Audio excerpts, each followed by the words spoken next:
यहाँ आकर रुग्णों की सेवा कर रहे थे और वहां से उन्हें पेरिस से आए थे, कुछ और फ्रांस के एरिया से आए थे, मैं उनसे बात कर रहा था।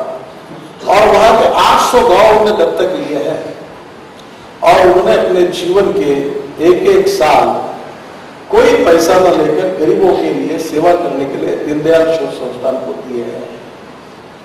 अगर राणा जी जैसे कार्यकर्ता नागपुर विदर्भ में रहने वाले कहीं और उत्तर प्रदेश में, मध्य प्रदेश में जाकर, जहां बिलो पॉवर्टी लाइन के ऊपर 92% की ज्यादा आबादी ऐसी जगह जाकर एक विकास प्रकल्प खड़ा करते हैं और उस प्रकल्प में पेरिस और फ्रांस वहां से 3 डॉक्टर आकर अपने जीवन के एक एक साल देकर वहां काम करते हैं, ये हो सकता है। तो हमारे में से लोग उसमें क्यों नहीं जा सकते? आवश्यकता हमने कभी कोशिश नहीं की। मुझे भी पता नहीं था कि हमारे में से कितने कार्यकर्ताओं ने उस प्रकल्प को भेंट दिया, कितने लोग वहां जाकर देख कर आए हैं। जब अच्छा देखेंगे नहीं, अच्छा सुनेंगे नहीं, तब अच्छा करने की प्रेरणा कहां से मिलेगी? कमियां हमारी है। हम जब आग्रह करेंगे कि आप जाओ वहां देखो, ऐसा काम चल रहा है, 800 गांव की स्थिति बदल गई, लोगों को रोजगार बढ़ा, बिलो पॉवर्टी लाइन से लोग ऊपर आ गए, पानी ऊपर आ गया जमीन के ऊपर, इरिगेशन बढ़ा, गरीबी दूर हुई। ये जब कोई देखेगा तो लगेगा नहीं, ये हो सकता है। और हो सकता है तो उसको देखकर 4 लोगों को लगेगा कि मैं भी छोटा बहुत कुछ काम करूंगा। इंस्पायरेशन और मोटिवेशन मिल सकता है। एक ने सही कहा है कि आज अड़चन ये है कि जिनके पैर पकड़ने चाहिए ऐसे पैर मुश्किल से दिखते हैं, पर वो है, वो नहीं है, ऐसा नहीं है। No one is perfect and no one can claim that he is perfect. उत्तम, अधिक उत्तम, सर्वोत्तम, आपको इन्फिनिटी। पूर्णांक कोई नहीं हो सकता। कमियां कहीं ना कहीं होगी। जो अच्छाई है उसको स्वीकारना चाहिए और बुराई है उसको छोड़ देना चाहिए, तो ही हम लोग आगे जा सकते हैं। और जिसमें जो अच्छाई लगती है वो समझ में नहीं आती। मैं बहुत बार मेरे जीवन में इस बात को जिक्र करता हूं कि जिनको दूर से मैं बहुत बड़ा समझ रहा था और जिनका बहुत बड़ा नाम था, उनके नजदीक जाकर उनके अनुभव से मुझे ये प्रचिति आई कि मैं उनको जितना बड़ा समझ रहा था वो बहुत छोटे निकले, और दूर से मैं उनको बहुत छोटा समझ रहा था। उनके नजदीक जाकर अनुभव से मुझे पता चला कि वो बहुत बड़े हैं। अच्छाई तो ऐसी नहीं, उसकी मोनोपोली नहीं है किसी की। गरीब से गरीब व्यक्ति में भी कोई अच्छाई होती है। मुझे बहुत बैंक वाले बोलते हैं कि जितने गरीबों को पैसा बांटो 90% वापस आता है, और जितने बड़े लोगों को बांटो 50% डिफॉल्टेशन होता है। पर हमारा अंडरस्टैंडिंग क्या है कि गरीब आदमी को देंगे तो डुबा देगा, ऐसा नहीं है।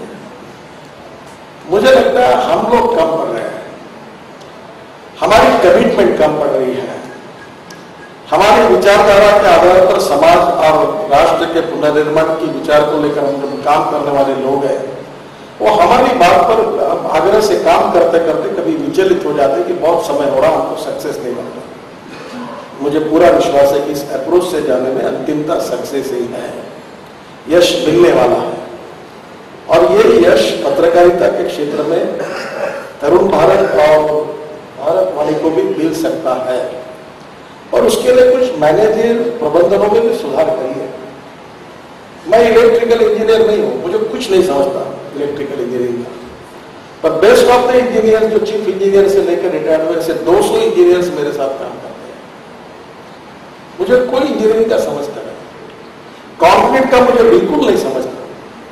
मैंने खुद का घर बनाते समय मैं फेल हुआ हूं। तो बाड़ा था हमारा, तो मैं नीचे में किचन बड़ा बनाने के इसमें बेडरूम में पिलर निकल गया।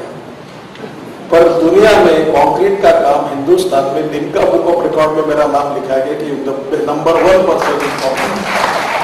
The ground reality is I don't know anything about concrete. ना स्ट्रक्चरल इंजीनियरिंग को मैं समझता हूँ, ना कंक्रीट को समझता हूँ। But there is a misimpression in the mind of the people, नहीं he is a very expert man in construction. मैं बोलता हूँ मुझे नहीं समझता। पीडब्ल्यू के बड़े बड़े इंजीनियर डरते थे कि वो बोलते थे ये बहुत मालूम है, कोड मालूम है, ये सब इनको सब बातें मालूम है। मुझे नहीं मालूम थी, थोड़ी बहुत प्रैक्टिकल बातें मालूम थी, पर इंप्रेशन ही हुआ कि नहीं ये इसके सामने झूठ मत बोलो, ये पकड़ लेगा, इसको पूरा मालूम है। तो मुझे लगता है इसका कोई संबंध नहीं है सक्सेस स्टोरी के साथ। और कभी समझना पड़ेगा कि सक्सेस स्टोरी कैसे बनेगी। कभी एक बार इसका भी चिंतन करना चाहिए कि सक्सेस कैसे मिल सकता है। अगर ए को मिल सकता है तो बी को क्यों नहीं मिला, बी को मिला तो सी को क्यों नहीं मिला, सी को मिला तो डी को क्यों नहीं मिला, ए चुनाव जीत सकता है तो बी क्यों नहीं जीत सकता है। मुझे आते लोग अनेक बार पूछते कि मैं 50 साल से काम कर रहा हूं पार्टी का, मुझे टिकट दो, मैं चुनाव जीतूंगा। मैं बोलता हूं आप नहीं जीत सकते। मैं 50 साल मैंने काम किया, मैं सच है, मैंने त्याग किया, सच है, पर मैं चुनाव तो तुम जीत नहीं सकते। क्यों? न तुम्हारे घर में चाय कभी 100 लोगों को पिलाया तुमने?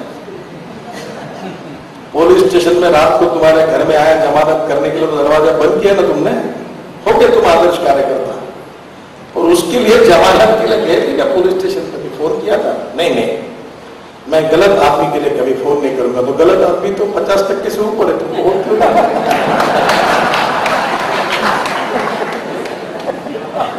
अगर तुम सब बातें करते हो और उसके साथ अगर तुम नहीं जुड़े तो कैसे होगा?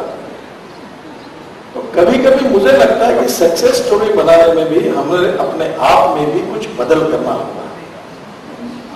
और वो आत्मवंचना नहीं होनी चाहिए, वो आत्मपरीक्षण और आत्मचिंतन होना चाहिए। और वो कोई कठिन नहीं है। और वो सक्सेस स्टोरी आदर्शवाद के मार्ग पर बन सकती है। और ये संघर्ष समाज के सभी क्षेत्रों में चल रहा है, ये चलता रहेगा। हमारे उसूल, हमारे सिद्धांत, हमारी नीतियां, हमारे जीवन दृष्टिकोण, इनके साथ कोई कॉम्प्रोमाइज करने की आवश्यकता नहीं है, क्योंकि इसी मार्ग से अंतिमतः समाज और देश का हित होगा और हम राष्ट्र का पुनर्निर्माण करके यशस्वी होंगे। ये हमारा दृढ़ पॉजिटिव विश्वास है। और इसलिए मैं अक्सर में एक बात मुझे बहुत पसंद आई और मैं आपको जरूर बताऊंगा कि आज मुझे विशेष रूप से वो कविता की याद आ रही थी। जब तरुण जी ने भाषण दिया, उनकी बात तो सही थी कि वो मुझसे बहुत ज्यादा अनुभव रखते। मैं कभी मीडिया से बात ही नहीं करता, तो बाइट ही नहीं देता। और 2-4 लोगों तुम तो जो लिखना है लिखो, चलो खत्म करो, हटा, कोई फर्क नहीं पड़ता। कुछ मीडिया वालों को लगता है कि हम देश का भविष्य बना रहे हैं। कुछ लोगों में गलत फहमी है कि किसको चुन कर आना ये हम तय करें। उनका ईगो है, हम कर रहे तो रहने दो, डूबने दो उनको।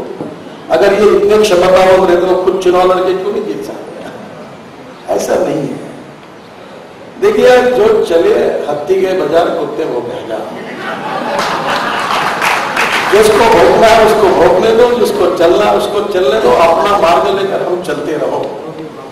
मैं किसी को कुत्ता भी नहीं बोल रहा हूँ, किसी को गडकरी ने कुत्ता कहा, मैंने किसी को कुत्ता भी नहीं कहा, हत्ती नहीं कहा, मैंने बुहावा कहा।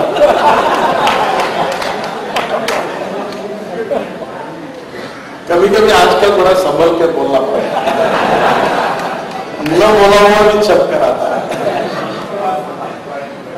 कभी मुझे तो पहले आदत नहीं थी, पर दिल्ली जाने के बाद अभी एक शब्द सोच तुरंत आ जाता है। नितिन गडकरी ने कहा शुरू दिन भर, मैं कहता रहा मैंने कहा नहीं, कहा तो कहा नहीं।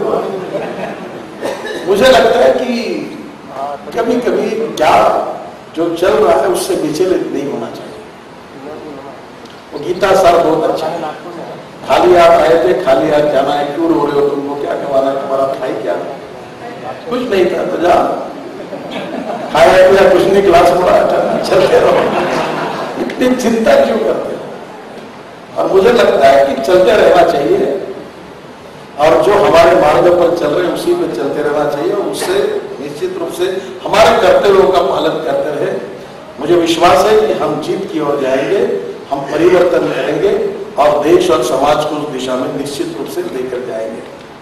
ये तरुण सागर जी की एक कविता मुझे बहुत पसंद आई और ये बहुत आप जैसे लोगों के लिए बहुत ही महत्वपूर्ण है। एक शाश्वत कथा जिसे साहस कहे या कथा। तालाब किनारे की इमारत में लगी आग, सब तरफ मछली अफरा तफरी और भागम भाग।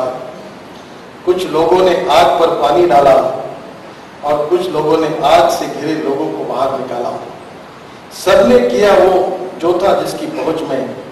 एक चिड़िया भी डाल रही थी पानी भरकर अपनी चोंच में। उसी पेड़ पर रहने वाले कौवे ने कहा, बहन तू तो सुई की नोक से समस्या का ताला खोल रही है और पत्तों की बाट से पहाड़ खोल रही है। तेरे चोच में जितना पानी आएगा उससे तो आग का एक शोला भी नहीं बुझ पाएगा। तब चिड़िया ने दिया जवाब एकदम लाजवाब, कहा भाई मैं तेरा कहना मानती हूँ, चोच में भरे पानी की क्षमता भी पहचानती हूँ, मगर केवल इतना जानती हूँ जिस दिन इस घटना का इतिहास लिखा जाएगा मेरा नाम आग लगा